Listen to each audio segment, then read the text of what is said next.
Hello, everyone. I am Tom Shalhoub, along with Molly Line, Lydia Hu, and David Webb. And welcome to a special edition of the Big Weekend Show. Tonight's story. It's all about the art of the deal. The Trump administration has announced a trade deal has been reached with China.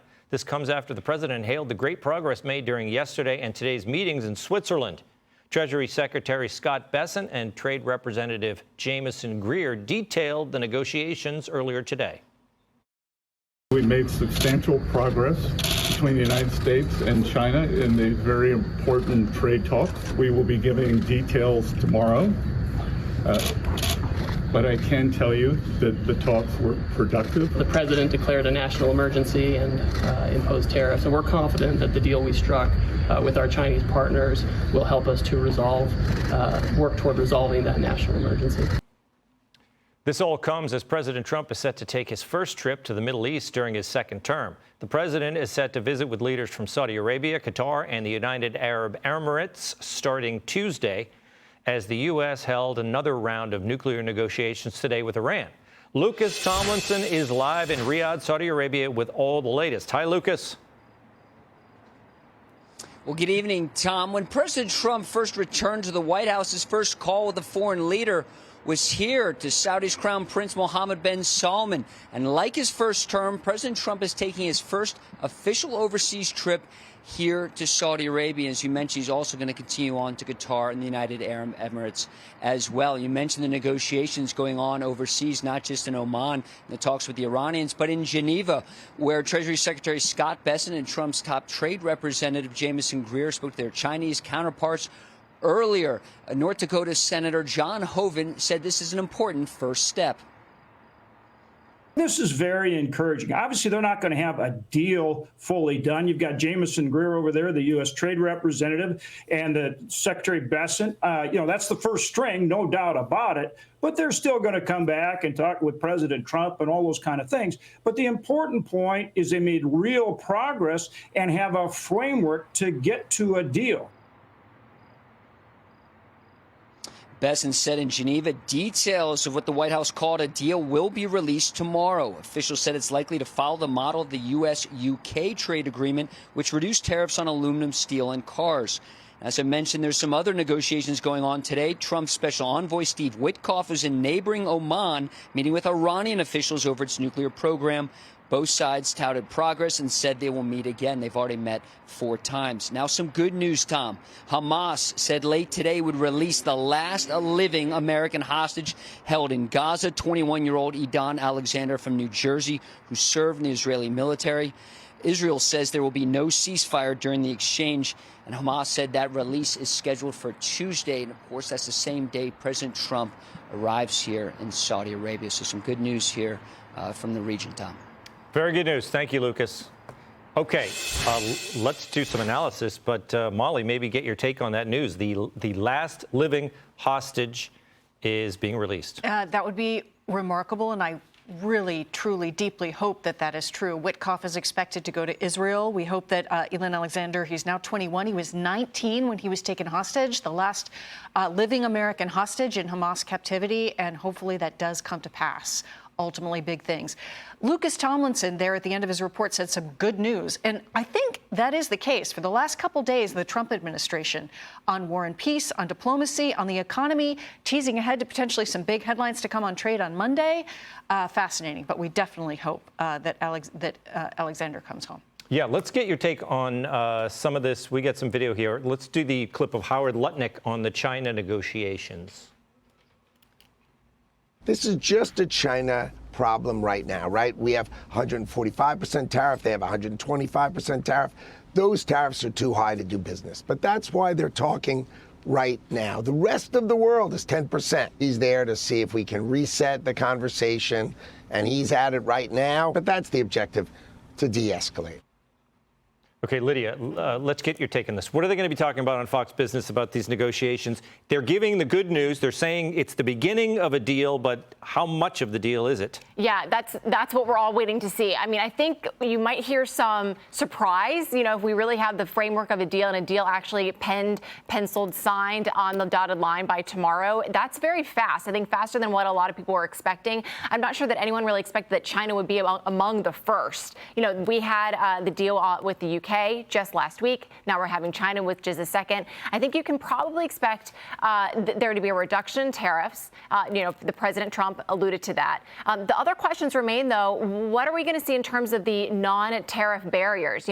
We import 3 times as much from China than what they import from us. We want more access to their market just as much as they want access to ours. And there are things that China has done that has made them not such great and fair players with this. Currency manipulation, their use of labor to make their products so much cheaper. I think there are a lot of questions about whether or not that they're going to respect intellectual property moving forward with American firms that are doing business over there. So there are a lot of details to be ironed out. I thought it was very interesting that our Treasury Secretary Scott Bessent, who is very smart in the negotiation, kind of said, we've made great progress. He did not say that there's a deal. Other people are talking about is that there's already a deal across the finish line. So we'll see exactly how this develops. He's tomorrow. kind of trying to, this is what they do. Trump kind of comes out with the good news and then Bessent backs off it a little bit. That's kind of the pattern, isn't it? I think our Treasury Secretary is very smart and respectful of the president and knows that there's not really a deal until the president says there's a deal. So we'll wait and see what happens. David wants to get in on China, but I'm going to throw something into the mix here, David. Throw it all together. The Iran news. Let's get Representative Jared Moskowitz on the Iran nuclear talks. President Trump has the capability, we've seen it many times before, right now to put maximum pressure on Iran, use that tough language, and see if we can get the dismantling of those nuclear facilities. If not, I'd like to see President Trump say that he will dismantle it one way or another. Let the Iranians know, again, all options are on the table. Okay, David, let's get in on the Iran talks here. They're actually all tied together. And if you think about even the time difference, right now it's nighttime where Scott and the trade rep are. So whatever's been done has been done already, unless they're working up past midnight.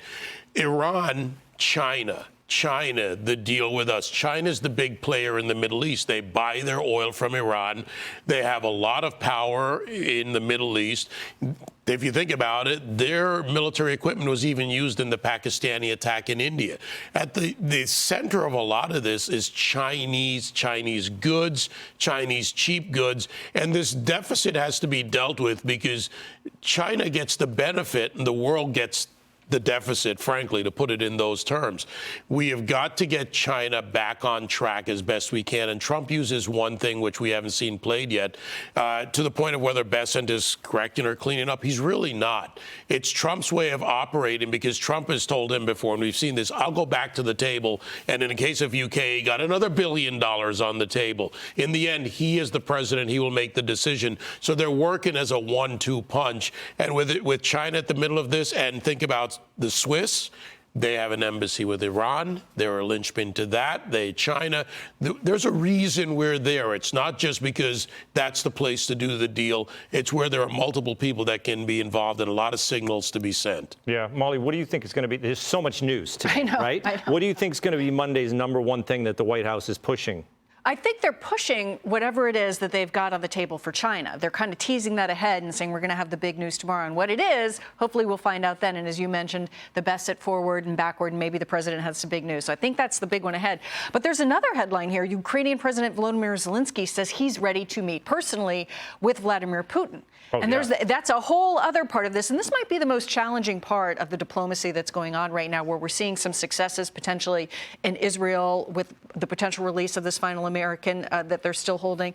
And in China, we're seeing the economic success. But the Ukraine and Russia challenge seems to still be one of the toughest ones. Maybe this is where Molly is. She's forcing me to change the subject to that very thing. China isn't the only adversary making news today. Russian President Vladimir Putin is proposing direct peace talks with Ukraine this week in Turkey to try to end the 3+ years of fighting. President Trump posted today on Truth Social urging Ukraine to agree to this meeting immediately to end the bloodbath, seemingly backing off his demands for a 30-day ceasefire before talks could start. But Ukrainian President Volodymyr Zelensky is doubling down on the calls for a ceasefire. He says he will be waiting for Putin in Turkey on Thursday. Okay, David, I bet you have an opinion about this. So Putin is saying maybe no ceasefire. He wants to start talks while the bullets are still flying. Why is that? You know, with Vladimir Putin, it's beyond chess, and you're not sure. The uncertainty. Russia has a lot of influence in Turkey, right down to the rail lines. The rail widths are Russian widths. Their influence there is important. Also, it's a place for them to hedge against NATO, of which Turkey is a member, by staying in a strong relationship with Erdogan. So from that point, Putin may be willing to go and have a talk, but you can never read ahead in what he's going to do. Zelensky has his own problems internally in the Ukraine. One, he's got no infrastructure of any sort. You've got people who may return from the battlefield. There's not a medical infrastructure. There are a lot of other social services, a government that's fractured. And he's got his hard right flank that he has to figure a way to get out of this, stop the bloodshed if he wants to, and find a way to keep himself out of the sights of his hard right flank in the Ukraine. So going to Turkey, waiting for Putin, puts the onus on Putin, who's coming off his victory day and a good feeling in Russia, and might make it more, I don't know, palpable, maybe more easy to find an off-ramp, which the off-ramp's been off the table for a long time. Yeah, well, Lydia, we're certainly in better shape than we were when Zelensky was, having a tense meeting in the White House not long ago. That's right. We've got a mineral deal signed. It seems like the relationships are patched up. I was just thinking that, even as it stands right now, I think that the way talks are progressing is evidence that the American First policy and agenda is working. You had European leaders over the weekend gathering with Zelensky to talk about his support of him, and they're phoning it into Trump to say, this is what we propose, this is how we're going to support a ceasefire, this is how we're going to support a peace brokering. That is what President Trump has wanted. He's wanted European nations to step forward and take more responsibility for securing peace in their own region rather than relying on the United States to fight all of their battles. That's been a priority. It's something that he's been saying needs to happen. I think we're seeing it happening in real time. Yeah, Molly, there's almost too many headlines to deal with at this point, right? There really are. And interestingly enough, Zelensky is calling Putin out directly as well. He says, personally, I hope this time Putin won't be looking for an excuse as to why he can't make it. So we'll see. We'll see what happens. Hopefully there's some big progress there as well. But there are a lot of balls up and being juggled all over the globe right now. All right, coming up on a brand new hour of the Big Weekend Show. New details revealed on the pro-Hamas thugs who stormed Columbia University's campus. But first, chaos at America's busiest airport. Details of another terrifying outage next. Hey, Sean Hannity here. Hey, click here to subscribe to Fox News YouTube page and catch our hottest interviews and most compelling analysis. You will not get it anywhere else.